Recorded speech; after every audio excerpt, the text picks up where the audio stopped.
Yeah, a couple things. Like I say, I really hate that they don't mention it, but I guess the Republicans and the Democrats don't really want to admit to the total and complete and utter crushing defeat that they faced at my hands.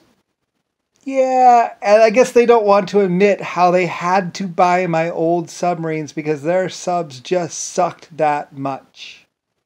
Yeah, they were using a gas powered, um, welded or riveted submarine. I think it was a riveted submarine, but it was a gas powered submarine and it used an air cooled engine except they put a big tub around it and put water in one side and out the other side. And I think they had to ask me for what I would use. And I would be like, well, an engine, and I don't know.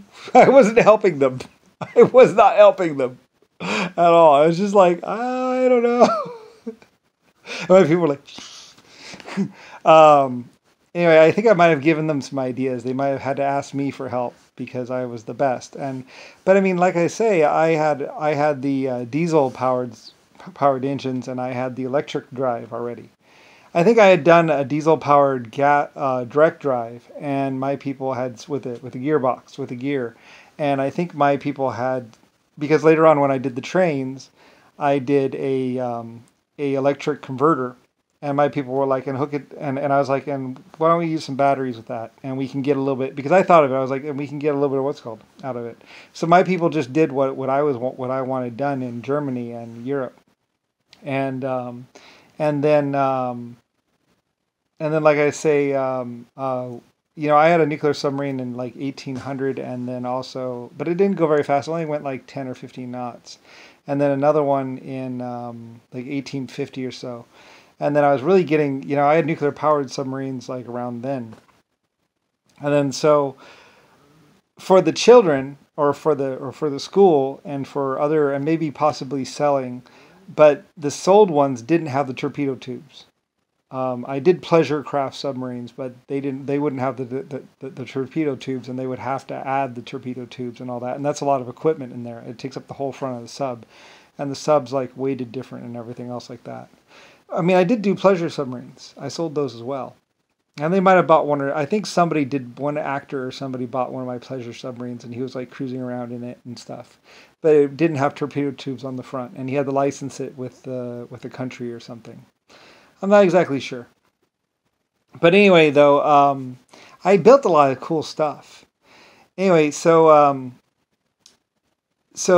I think they used to call it old bumpy or something because it was a riveted or it was a steel or it was a welded submarine, and if you went it only went down to about 100 feet or so, and then all the sides would go plunk, oil can in and basically be all bumpy and stuff because it was a really thin wall submarine. And they didn't have because they were running out of metal. The Confederacy and the Republic and the stock exchange, they were running out of metal. They were resorting to piracy.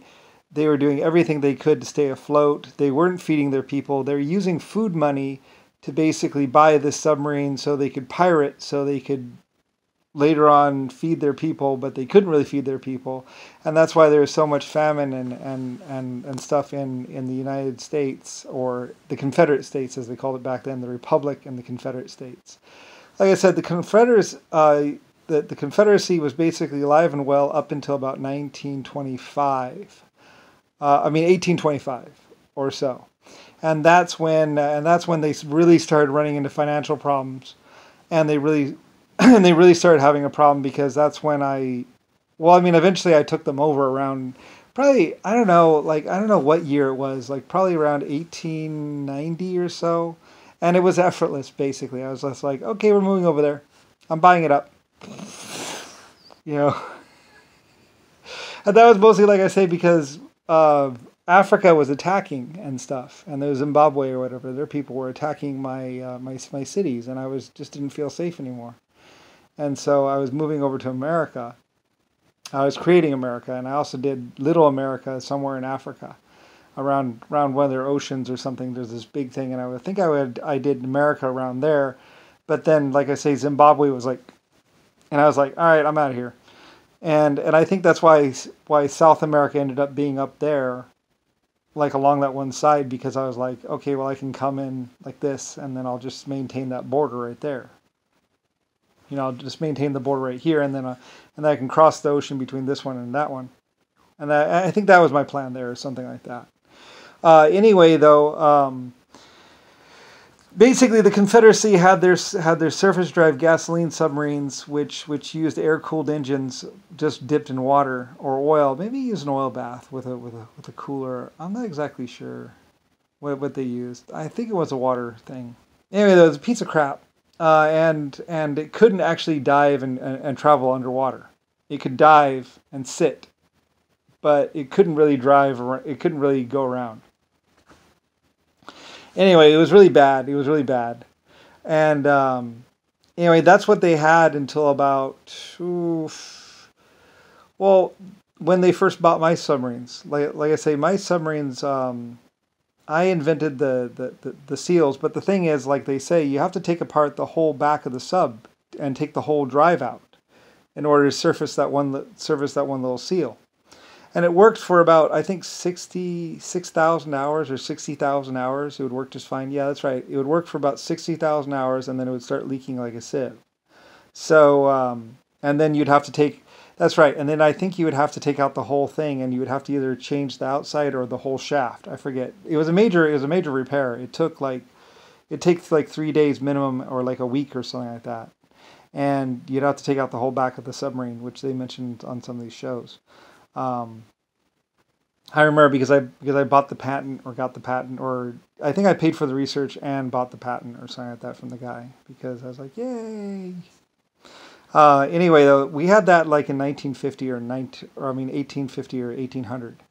And then so basically the submarines cruised around like crazy and went to the Arctic and did everything for me for thousands of hours. And then I put them in the training school, and they were the training school submarines for years.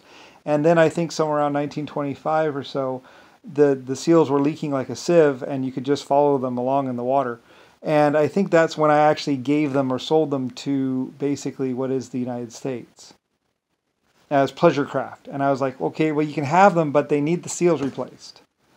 And they're like, yeah, whatever.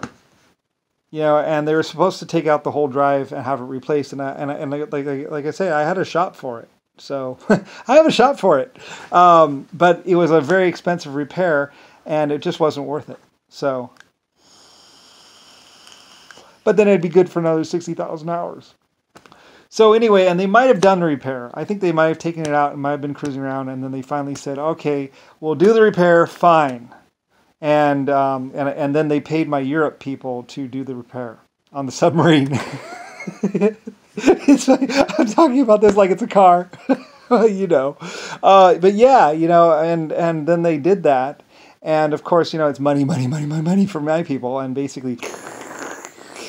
And then, like I said, the submarine, the torpedoes originally, like when they had Old Lumpy. I wish they would just be real about it. You had Old Lumpy, and they had Old Lumpy, which couldn't really travel underwater. It could only dive. And they were buying my torpedoes from me for I think I was selling them for 300 to 600 or 900 a piece. And somebody was making money off of that because they're being sold. And I think later on, I think my people just raised the price up to $1,200 because they realized what they were going to do with them. And I think they were trying to sink wooden ships or something like that with them. And the problem with wooden ships and stuff is the torpedoes would bounce or something. Like they would hit the hull and then they would bounce off and then they would explode. Like my people made it really hard because I think what it was the thing is supposed to just have like a little bit of wax in there, and I think my people took it apart and just poured wax in it like crazy, so the thing wouldn't go off regardless, or something like that. Because my people knew that they were hunting down these people, and then they were holding them hostage or basically demanding stuff, and then they would blow them up anyway. And so the death toll was rising, and so everybody knew that the Confederacy and the Republic was these psycho freaks that were trying to kill people. And I'm just an inventor and a fabricator company. That's all I do, really.